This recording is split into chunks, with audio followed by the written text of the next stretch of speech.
வணக்கம் நண்பா. TNSTC latest செய்திகள். சிறப்பு இயக்கத்தில் தனியார் பேருந்துகள் ரூபாய் 50 கோடி இழப்பு. போக்குவரத்து துறை அமைச்சர் சிவசங்கருக்கு சிஐடியு கடிதம். நவம்பர் 15 வெளியான தகவல். சிறப்பு இயக்கத்தில் தனியார் பேருந்துகளை பயன்படுத்தியதால் ஏற்பட்ட இழப்பு விவரங்களை சுட்டிக்காட்டி போக்குவரத்து அமைச்சருக்கு சிஐடியு கடிதம் அனுப்பியுள்ளது. தமிழ்நாடு அரசு போக்குவரத்து ஊழியர் சம்மேளன பொதுச் செயலாளர் கே ஆறுமுக நயினார் அனுப்பிய கடிதத்தில் கூறியிருப்பதாவது: பண்டிகை கால சிறப்பு இயக்கத்துக்கு அரசு பேருந்துகள் பயன்படுத்தப்பட்டு வந்த நிலையில் கடந்த ஆயுத பூஜை, தீபாவளி பண்டிகைக்கு தனியார் பேருந்துகள் வாடகைக்கு எடுத்து பயன்படுத்தப்பட்டன.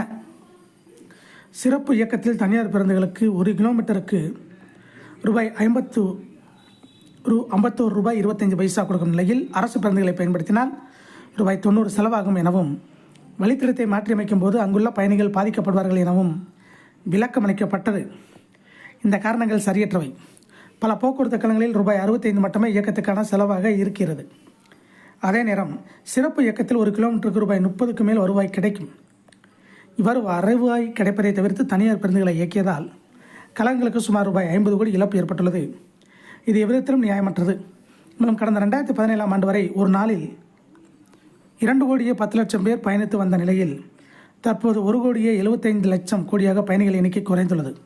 இந்த எண்ணிக்கைகள் அடிப்படையில் போக்குவரத்து கழகங்களால் நிச்சயமாக 2 கோடிக்கு மேலான பயணிகளை பாதிப்பின்றி கையாள முடியும் என்பது தெளிவாகிறது.